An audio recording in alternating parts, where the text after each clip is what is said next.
Okay, shall we begin? Let's start with the Torah reading for a little introduction, and then we'll go into some of our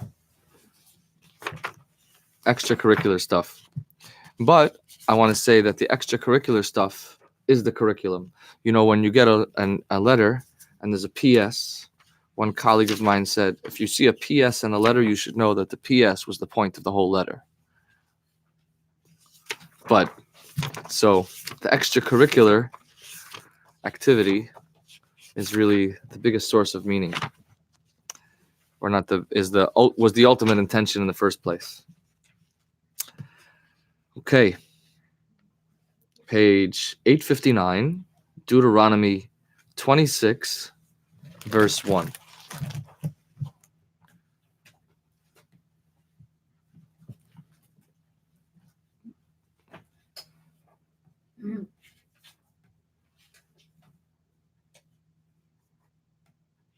So 26 is counting from the beginning of the book of Deuteronomy. What is it? Yes. The section, a certain section. And the section is of arbitrary length. The chapter, you mean? A chapter? I don't know. So the chapter. The chapter was the chapter is a new Western introduction to the study of Torah, to the study of Bible, I should say. So the 26 is a new. Yeah, the original Jewish tradition of Torah study doesn't have chapters. But it has, I see.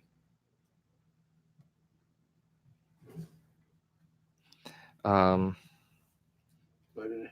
does it have the number of the verse, the number of the sentence? No. So yeah, the sentence numbers. Well, so I'll put it this way: the original Torah in the Jewish has no numeration, but it does have separation of paragraph and verse. Paragraph and verse. But the paragraphs are not necessarily numbered per se. The 5 books are also divided. It's divided, right? It's divided into 5 books. Let's say that the 5 books of Moses are divided in 5 books, many paragraphs and verses.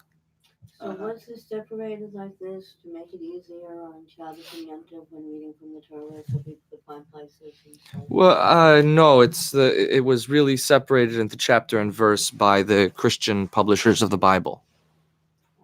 Yeah, because that was their their methodology. That's how you in Western literature things are divided into chapter and verse. Yeah. So. A verse being like a sentence long? Or? Yeah. Yeah. So the verses are almost entirely following the original Jewish method of dividing the verses. Interestingly, this will relate to something we'll bring up a little later. The verses are not visible in the actual text in the original Torah scroll. You can't see where a verse begins and ends, which is confusing for the person who chants the Torah in the synagogue. Oh yeah. So there ambiguity sometimes is to. I imagine. And also, of course, doesn't have the vowels. So correct. But I want to just remember, just hold that thought. Remember that the verses themselves are not evident in the text necessarily. Right? Yeah. It's one long run on. There are no periods. There's no punctuation. But there's not even in the Torah. There are spaces. There's a larger space that indicates the beginning and end of a paragraph. But there's no spacing that indicates the beginning and end of a sentence. Okay. So you hold that thought. We'll come to that a little later. Okay. Verse 1. And it shall be when you come in to the land that the Lord your God gives you as an inheritance, and you possess it and dwell there. And you shall take from the first of all fruits of the land that you shall bring from the land that the Lord your God gives you, place it in a basket, and go to the place that the Lord your God will choose to dwell his name there. You shall come to the priest who will be on that day and say to him, and now, this next word, higadati, I tell hayom, this day, to the Lord your God, that I have come into the land that he has promised to our ancestors to give it to us.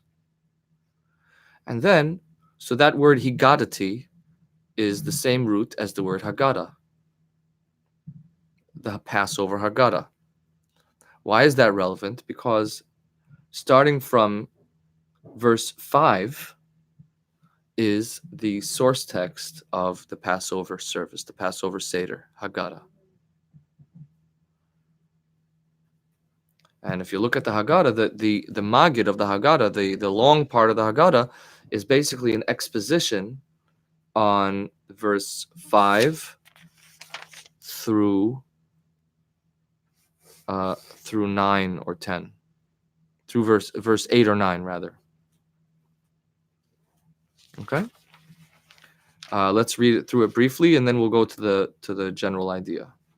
And you starting from verse 5, so that you have this basket with the first fruits that your land produced, and you have this. The purpose is to show gratitude to God for the benefits, for the gifts that you've been given. And you shall respond and say before the Lord your God, my father was a wandering Aramean, and he went down to Egypt, and he lived there, few in number, and he became there a great, mighty, and powerful nation. And the Egyptians were evil to us. They oppressed us, and they laid hard bondage upon us. We cried out to the Lord our God, and the Lord heard our voice. He saw our affliction, our toil, and our oppression. The Lord took us out of Egypt with a mighty hand, with an outstretched arm,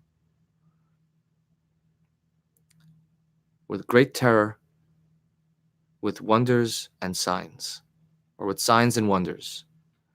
And he brought us to this place and gave us this land, a land flowing with milk and honey. That's the end of the Haggadah.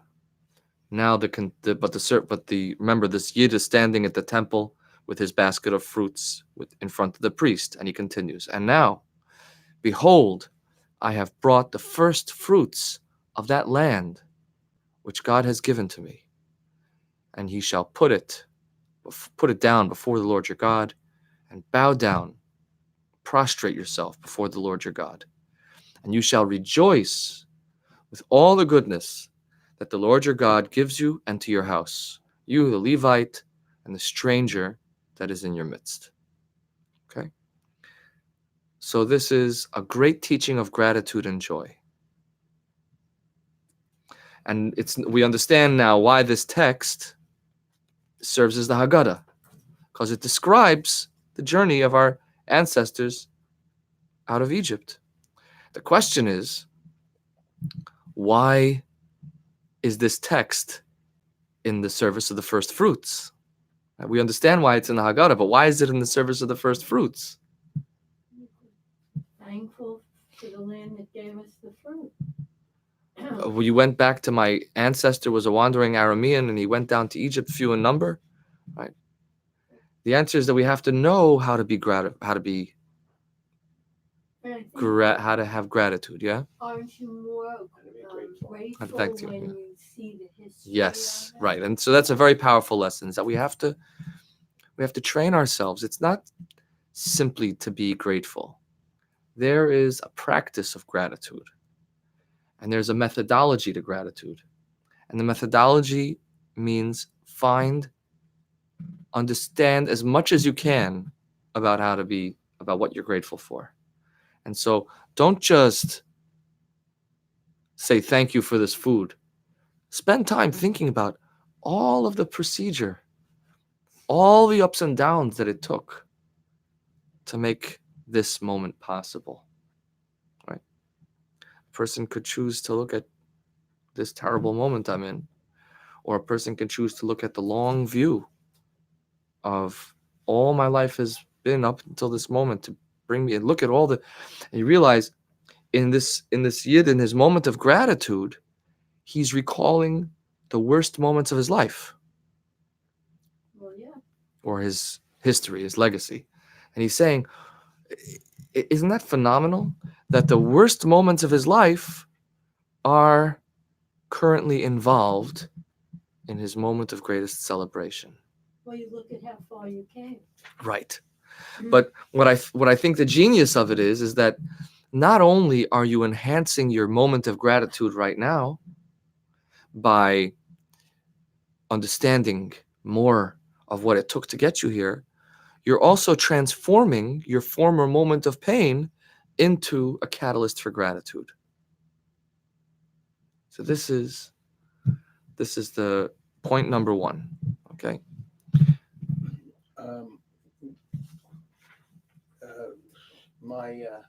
This Aramean, what is that refer? Wandering Aramean. So that refers to Abraham. Abraham. Abraham is the wandering. So that let's say this. Why not a Roman wandering Babylonian or wandering? Okay, so there's two. I would just point this out. Well, Ur is Aram Naharaim, right? Ur is what? Aram Naharaim. That's where Abraham was born. Aram. He was born in Aram. Yeah. So, but there are two interpretations. There's I gave now the classic biblical interpretation, but the Haggadah interpretation, the one that we refer to at the Passover Seder, is we refer to Arami Oved Avi, an Aramean nearly destroyed my father. An Aramean sought to destroy my father. And that refers to Jacob. My father is Jacob. And Laban is the Aramean. Laban lived in Aram Naharaim, or in Haran, which is in the region of Aram. And Laban nearly destroyed Jacob. And so it brings up this idea that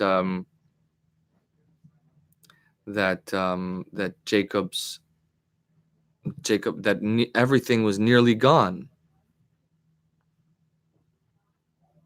right? And from that moment of near total annihilation, we turned around to be in this moment of gratitude, celebration, and plenty. I remember this story. This is that Laban was maybe cheating. Yeah. But not destroying. Yeah, that's a good question. It's a good question as to what it means that Laban was seeking to destroy Jacob. Okay, now I want to go back to the beginning. It will be when you come into the land, right?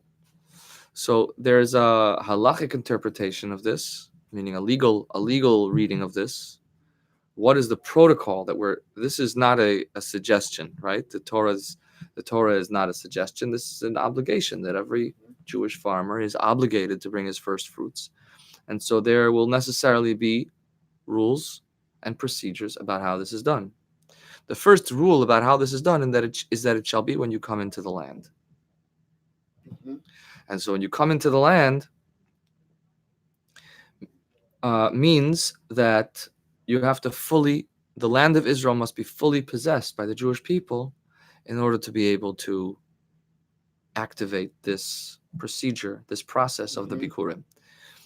A Jew might say, I am living in the land. It doesn't matter. I already have my farm. It doesn't matter that down south or up north, they're still working things out.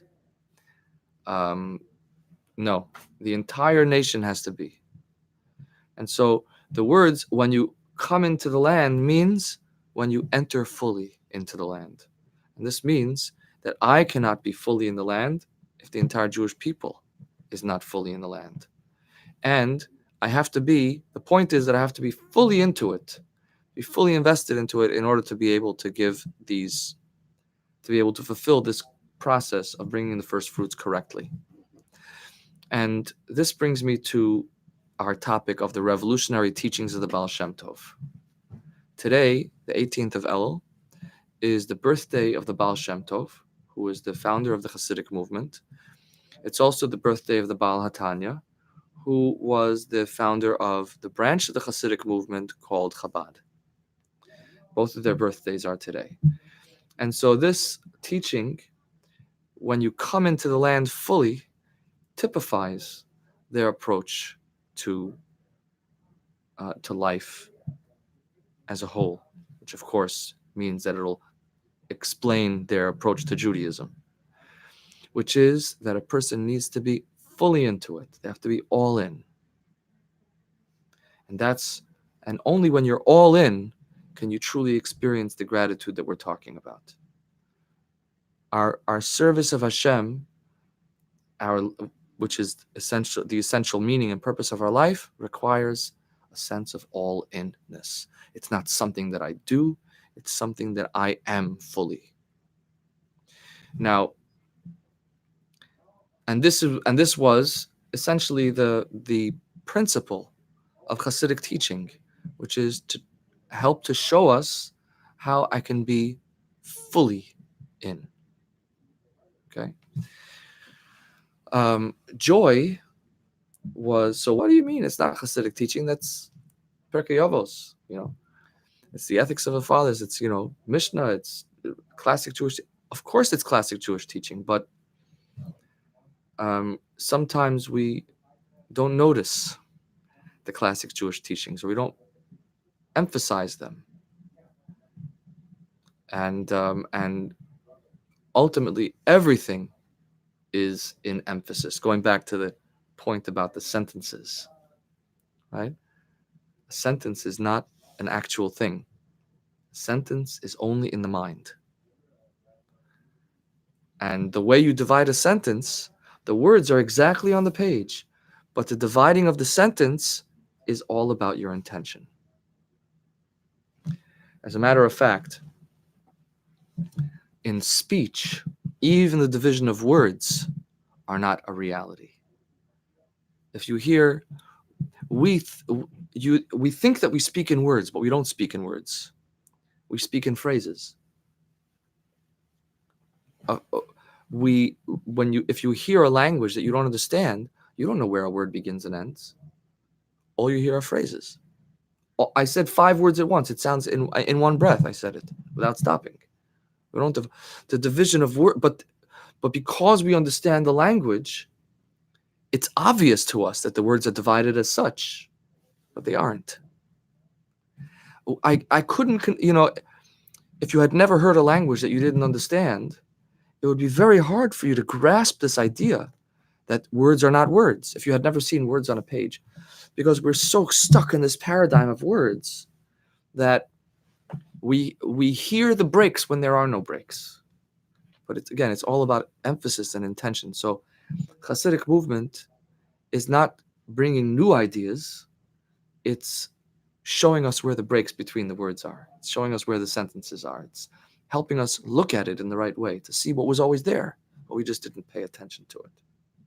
So the idea of serving God with joy is a fundamental idea in Judaism, but it needs emphasis. Okay? Why is it important? How is it important? It also goes back to the idea of the words in the sentences. But all in means I'm there fully, not just with my doing, but also with my spirit, also with my identity, also with my soul. And that's the point of the Hasidic teaching, is to direct my attention so that I'm all in, so that I can bring my spirit into what I'm doing as well. And joy is such an important component of that. So let's look at. Did you look at the? So if you're watching online, you can click on the link in the description, and you'll see the text that we're looking at. We brought a little bit down the page. You'll see 18 joyous teachings of the Ba'al Shem Tov. So if you want to know more about the biography of the Ba'al Shem Tov, Google him. I'd rather that we not focus on who the man was, but what the man lived for, because ultimately that's what we have today. Can I ask you something? Yeah. Even though it's not really to the point you're addressing, it says that Hashem could destroy the world in a single moment and recreate it in a single moment. Could that have happened and we didn't know? That's a great question. This is one of the greatest philosophical I don't know, riddles. I don't know how you call it. Yeah, which is, how would you know that your history is real? Could it be possible that the world started one moment ago and that you were implanted with memories? Yeah. Sounds like something out of science fiction. Yeah. How would you know? Right? It's entirely possible that the world started 1 minute ago, and that everything that we know, the world was that the world was created with everything that we have. Right? It's possible. Our mind doesn't allow us to conceive of it, but try to argue that it's not possible. It's very hard. So yes, it's possible that God. So actually, the point is, and this is the Ba'al Shem Tov. Let's look at. So you raised point number 1. Let's look at teaching number 1. Trust and celebrate. Envision that the Creator, whose glory fills the earth, He and His presence are continually with you. This is the most subtle of all experiences. Tell yourself, He is the master of all that occurs in the world. He can do anything I desire, and therefore it makes no sense for me to put my confidence in anything else but Him. May He be blessed. Rejoice constantly. Ponder and believe with complete faith that the divine presence is with you and protecting you, that you are bound up with the Creator and the Creator is bound up with you, with your every limb and every faculty, that your focus is fixed on the Creator and the Creator's focus is fixed on you. The way I think of this last sentence is, God knows my name. But He's saying something much more. He's saying that God is paying attention to me. And not just paying attention to me, but focusing on me. That's a very joy-inspiring thought, I think. I matter in a deep way. And the Creator could do whatever He wants. If He so desired, He could annihilate all the worlds in a single moment and recreate them all in a single moment. Within Him are rooted all goodness and all stern judgments in the world, for the current of His energy runs through each thing. And you say, as for me, I do not rely upon, nor do I fear anyone or anything other than Him. Blessed be He. Where does evil come into it? What does He say? Stern judgments are Him too. Hmm? Where does evil come from? Stern judgment is Him too.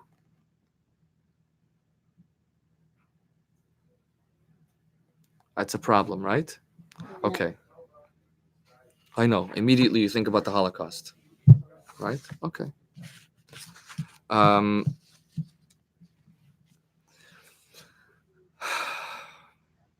So that's the Ba'al Shem Tov's teaching, right? I want to just focus on the point that you raised earlier and bring the Ba'al HaTanya's perspective on this, the way he teaches this idea, what he adds.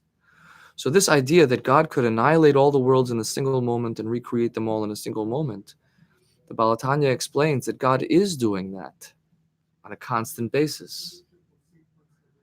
He is constantly, the world is constantly, and this is a deep Kabbalistic idea that's not it's not new from the Ba'al HaTanya, but he explained it.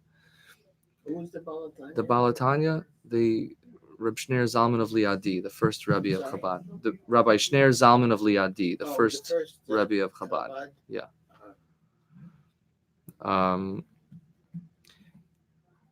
He taught that the world is constantly in a state of being brought back into a state of being from a state of non-being. That there's this constant reinvention of the wheel, the constant the world is reverting to nothing. In the sense, what he's saying here in paragraph 1, 2, 3, 4, what he's saying here is that we are all created from nothing. And our being brought into existence from nothing requires God's active creation. That is to say that our natural state of being, going back to one of the other great philosophical questions of all time, why is there something rather than nothing? And the question is always better than the answer. Why is there something rather than nothing? The answer to that question is you're right. The natural state of existence is more likely nothing than something. Nothing is more likely than something. Right? Mm-hmm. And so this we are constantly being, so you realize how the Ba'al Shem Tov has this kind of warm, encouraging and sort of snippet of an idea, and the Ba'al HaTanya takes it into heady philosophy. This state of non-being has to be constantly counteracted by God's creative energy. And thus, we are not only alive because God's keeping us alive. We only exist because God is bringing us into existence. We go from a state of non-being into a state of being constantly. We are being, the very fact that we are at all is constantly being invested in by God. And thus, going back to the previous paragraph, the Creator's focus is fixed upon you. Not just, the way you feed your cat. You put out a bowl of food and you feed your cat. That's not focus. Focus means I'm literally thinking you into existence or speaking you into existence at every moment from anew.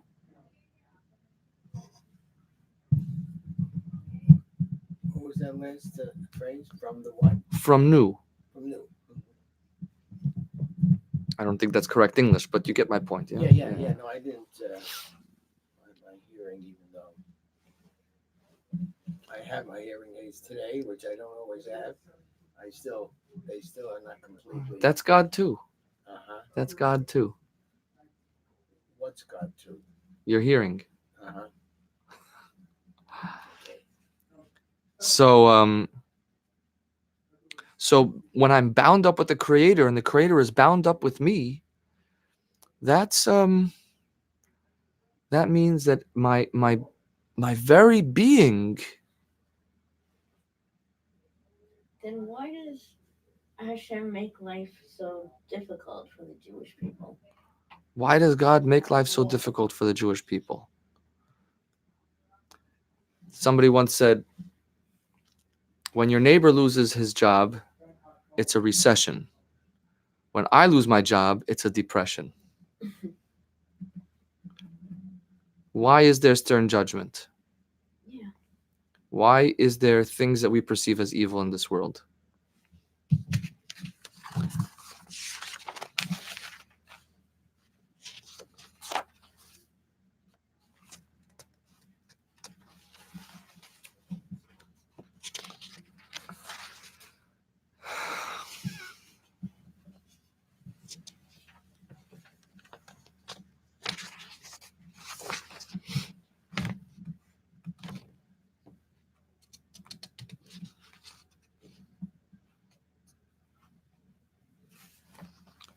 Number 17.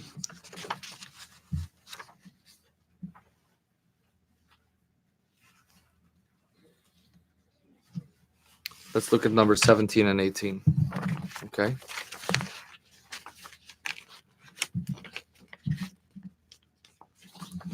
Embracing pain with joy. My master, the Ba'al Shem Tov, posed to us the following question.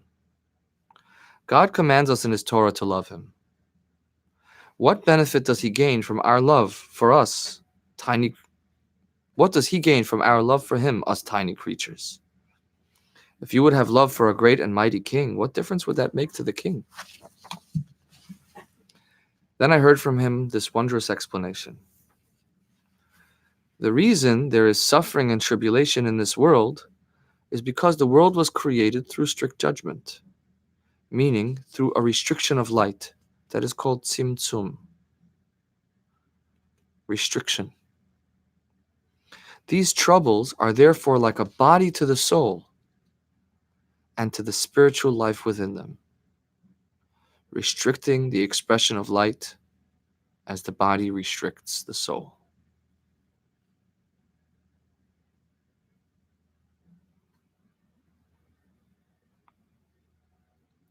When you accept that suffering with the spiritual energy of love and joy, let me read that correctly. When you accept that suffering with the spiritual energy of love and joy, you draw close, tie, and bond the body to the soul, meaning the physical affliction to that inner spirituality. And in this way, the ordeal vanishes. On the other hand, if, God forbid, you do the opposite, you push the body away from that spiritual energy, causing yet greater restriction. Therefore, the Torah provides us good advice. Love the Lord your God. The name for Lord, Yud-Ke Vav-Ke, Yahweh, or Jehovah, or whatever you want, however you want to mispronounce it. But the representation of the name of God is a name that refers to a name of compassion, while the name for God, Elohim, is one of strict judgment. So the statement means that through your act of love, accepting suffering with joy, you draw close God's name of judgment to his name of compassion, as the body is drawn close to the soul, allowing its light to shine. Let's go back to the beginning of this paragraph. Therefore, the Torah provides us good advice. Love the Lord your God, using both names, Lord and God. Lord refers to the God's expressions of compassion, and God refers to God's expression of just judgment, strict judgment. And so through love, through joy, we bring together the Lord and God. We bring a harmony between body and soul, between discipline and intention. Meditate on this. How delightful are the words of the wise. So first thing I would say, Betty, is that I don't think that this teaching, as it stands on this page, I don't feel that this teaching qualifies for me to explain the suffering of others. And I don't think that's the Ba'al Shem Tov's intention here. I don't think his point here is to solve the question of the theodicy. Why does God do bad things to other good people? The Ba'al Shem Tov's point is, how should I react when I feel that I am suffering? Because I don't think God wants us to be okay with the suffering of others. But that, again, the philosophical question of why is there suffering in the world is the question, is a depression, is a recession, not a depression. In a way, the problem is bigger when I think of the philosophical problem of why is there evil in the world, right? It's a bigger. But the truth is that that's not really the problem. That's only a recession. The real problem is depression. The problem is when I get pulled down. Right? So what am I getting pulled down? I'm getting pulled down by my troubles. So you ask, why does God make life so difficult for the Jewish people? I would venture to say that the only Jewish person that life is really difficult for is, there's only one Jewish person that life has been very difficult for that you can think of, right? Or that you know of, right? You could ask, that their suffering is for me to rectify. My suffering is for me to embrace. So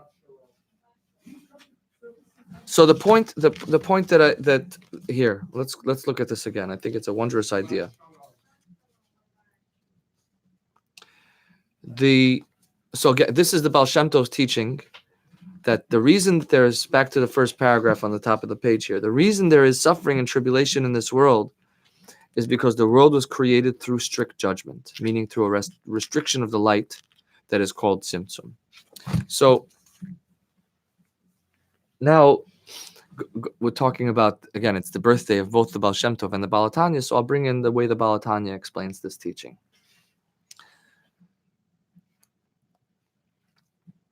If we say that all of existence, the natural state of existence is non-being, right?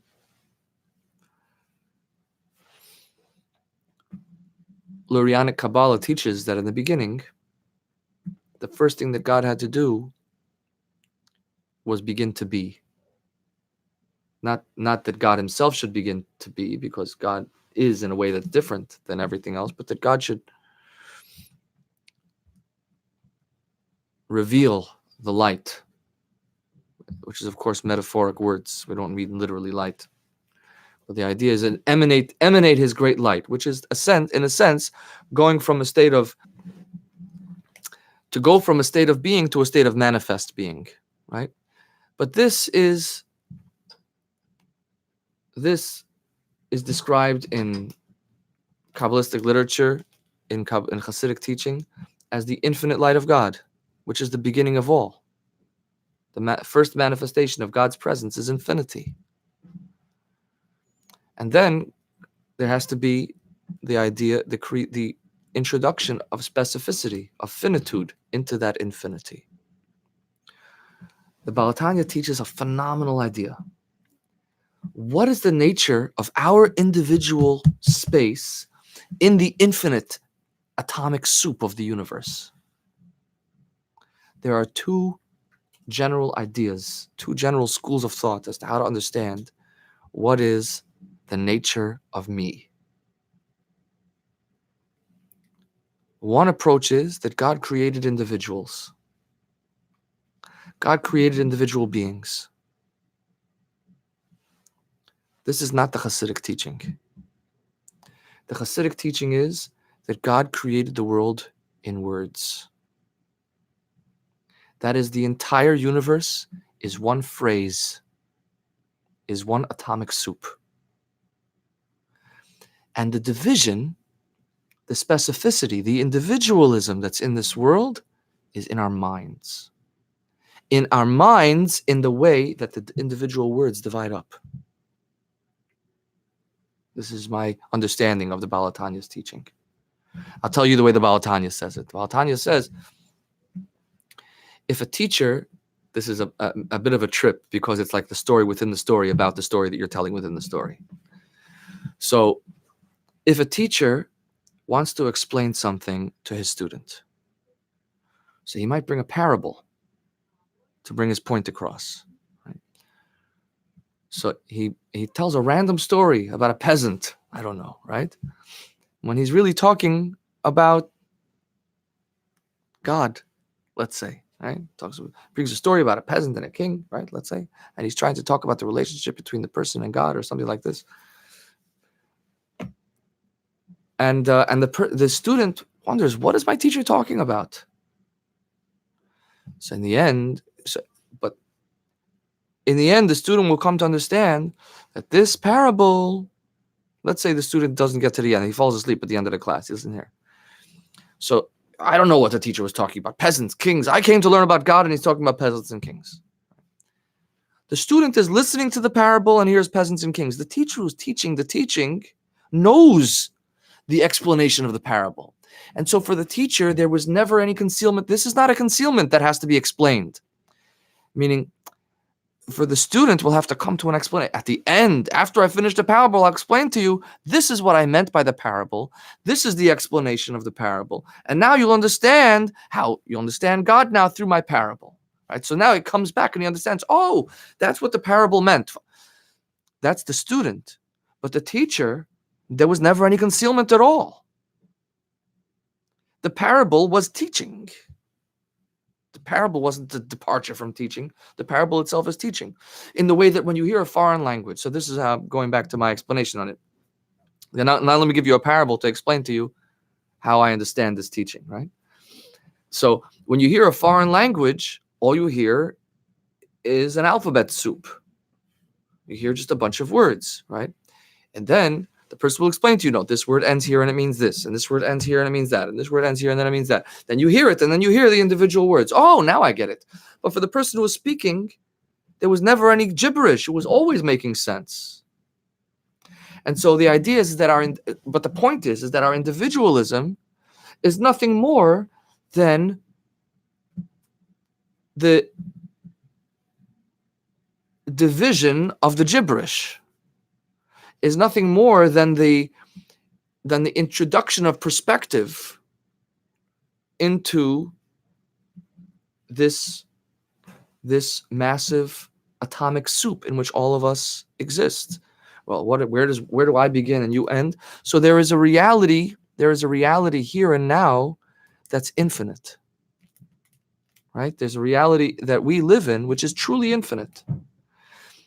The tzimtzum, the division of individualism, of specificity, is a superimposed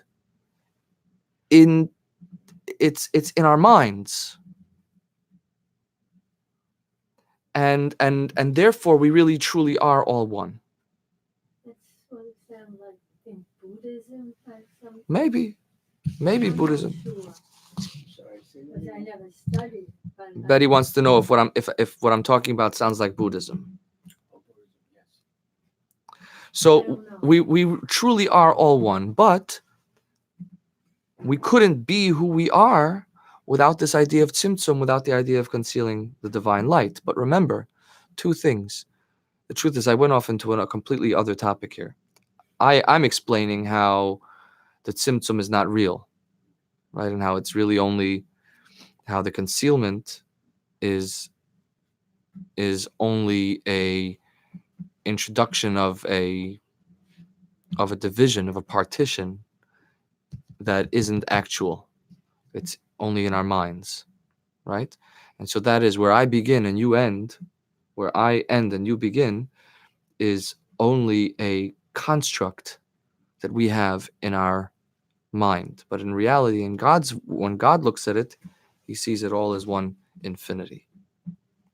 So, but nonetheless, that's point number one. Point number two is that there is a body, right? And the body and the soul live together, and they seem to be opposing forces, but they're both really cooperating to create one human being, and B, truly part of the same divine infinite soup. And so the question is, will I see my body and soul as cooperating? Or will I focus on the division and the conflict and the tension that exists between my body and soul? And the answer is that if I accept that all that I experience, all that happens to me, all that I encounter is from God, and I embrace it all, and I say, I embrace everything that happens, Lord, because I embrace you, and what I'm truly doing is embracing myself. I embrace everything that happens to me, God.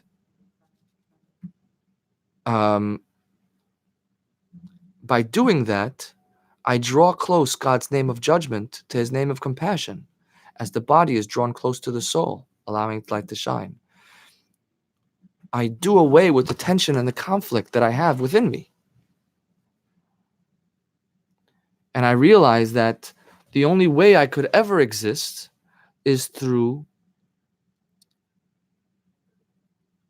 the lines, when we talk about strict judgment, tzimtzum, drawing lines.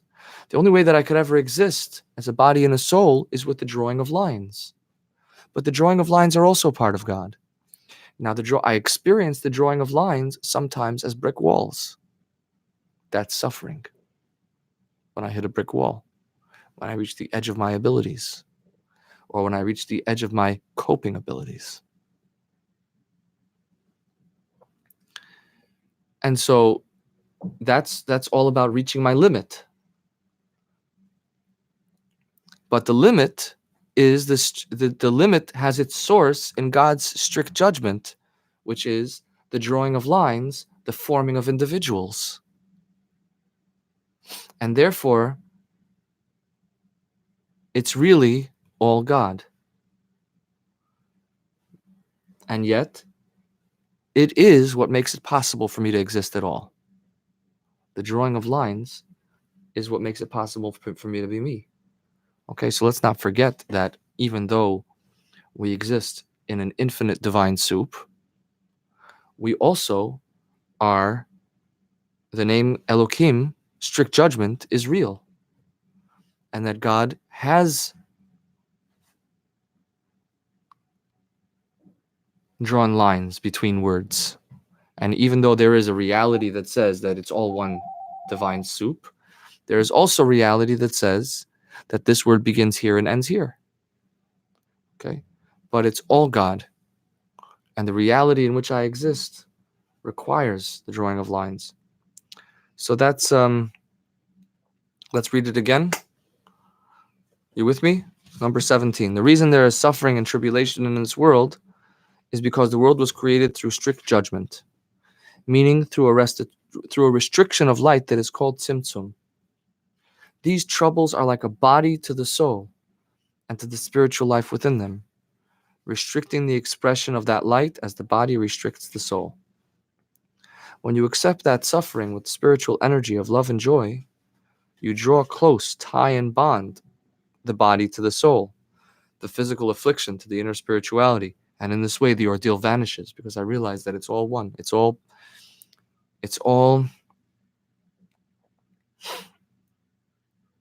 I'm experiencing the life that God has given me.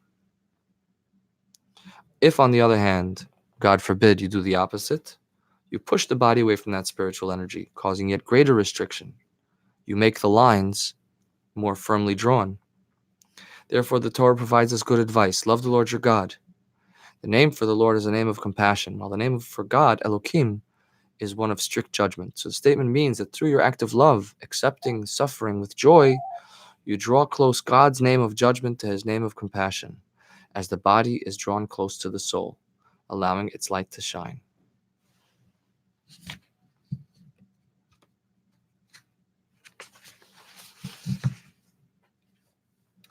One more teaching of the Ba'al Shem Tov is that everything happens for a reason.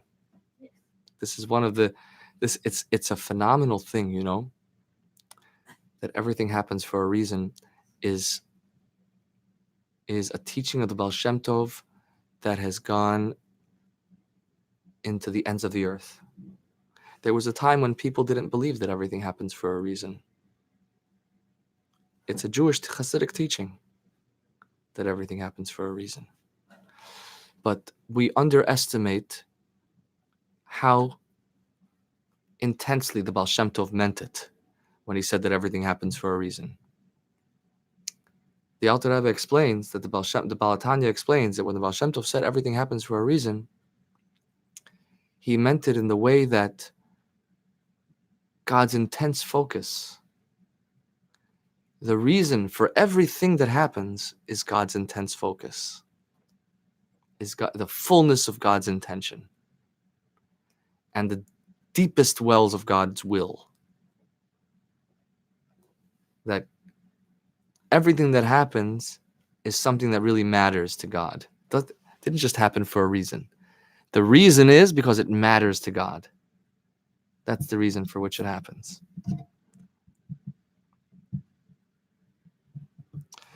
Number 18. The Ba'al Shem Tov taught that in every word you speak, you should intend to subdue, distinguish, and sweeten. Okay, this means that we're on the second to last page. This means that you must let go of the harsh approach of finding fault with everyone, and instead enter a mode of compassion, seeking out the positive. Even if you see something repugnant in another person, you must realize that this too is for good, your own good. The very fact that you noticed it demonstrates that there is some trait of this despicable trait in you, some trace of this despicable trait in you as well.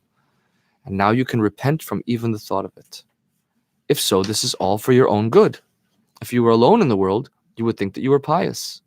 Now that you see these faults in another person, you are able to realize that they are in you as well. Rabbi Yaakov Yosef of Polnoye commented, "It seems to me that this is one meaning of the verse, it is not good that man is alone." Right? This is talking about when before Adam met Eve, God said it is not good for man to be alone. Because then he would never recognize his faults. Who better than your spouse to point out how broken you are? But the truth is that this applies in all relationships. Because then he would never recognize his faults. Therefore, I will make for him a helper against him. Meaning that God provides us other people that oppose us so that we might see that we have a trace of whatever ills we see in them. Therefore, if you have a bad neighbor who is disturbing you from your prayers or from studying Torah, or if you are bothered by any other sort of disturbance, speak to your heart saying, "This is for my own good. It must be that my intentions were not earnest enough. This disturbance was sent to me to provide me that self-awareness and spur me to greater sincerity."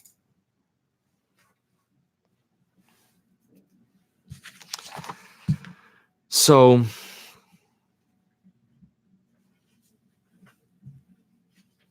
this is this teaching of the Ba'al Shem Tov takes that to an extreme level. He says, not only does everything happen for a reason, but the bad things, the things that I perceive as bad, the opposition, the tension that I experience in life is not only happening for a reason, but it's happening for a good reason. It is good. And God is doing it to me so that I might become what he wants me to be.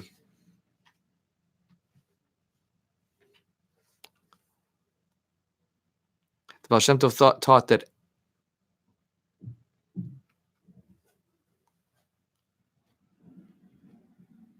wherever I go, I went there because God led me there. A person thinks that he went on business. He didn't go there because he wanted business. He went there because God wanted him to be there, to meet someone, to see something, to do something. If I got lost, I didn't get lost. God was leading me to the path that he wanted me to go on. And that's where I really belonged all along. And then it was time for me to go somewhere else. I belonged there. But this is all, even the opposition, even the tension, is no less God. It's just a different name of God, but it's no less God. It's all part of the infinite divine soup. All part of the oneness that we experience. But the difference between whether I see it as division, diversity, tension is going to be in my mind. Whether I can be joyful and embracing. Whether I can realize that the words that I see are just arbitrary divisions in a phrase. And that there's another way of thinking of things. The thing about joy is that when we're joyful, going back to the beginning of our discussion, when I'm joyful and I'm grateful for what I have right now, I can turn even the worst day of my life into a step towards bringing me to this moment. My moment of joy and gratitude brings everything in the universe into my joy. When I'm depressed, I'm alone. When I'm joyful, the whole world is with me. Depression is isolation and division. It's details and nuance, minutia. Joy is expansive, embracing, and all-encompassing. When I'm depressed, no one understands me. When I'm joyful, the whole world is rejoicing with me. And I see somebody who's sad, I say, smile, right? I want them to smile with me. When I'm depressed, not only does nobody understand me, everyone's against me. When I'm joyful, everyone is a friend waiting to be made. Same person, same situation, same relationship. In one case, he's against me, doesn't understand me. In the other case, he's just a friend waiting to be made. It's all in the mind. So it's not, I wouldn't say it's all in the mind. It's also, words are a reality, but we have to recognize that the reality is only part of a process, part of a journey, part of where God is bringing me. It's not the devil against God. It's the lines that God has drawn in order to allow me to walk on this journey. Okay? So that's the, those are the teachings of the Ba'al Shem Tov for today. We can have this, I suppose. Please. Wonderful. Yeah, for free. Thank It's you. free with your membership.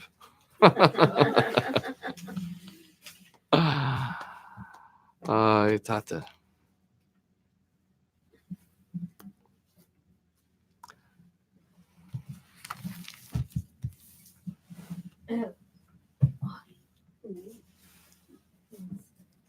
We brought him in, I'll bring him back. Yay, and I'll do nothing. Yay.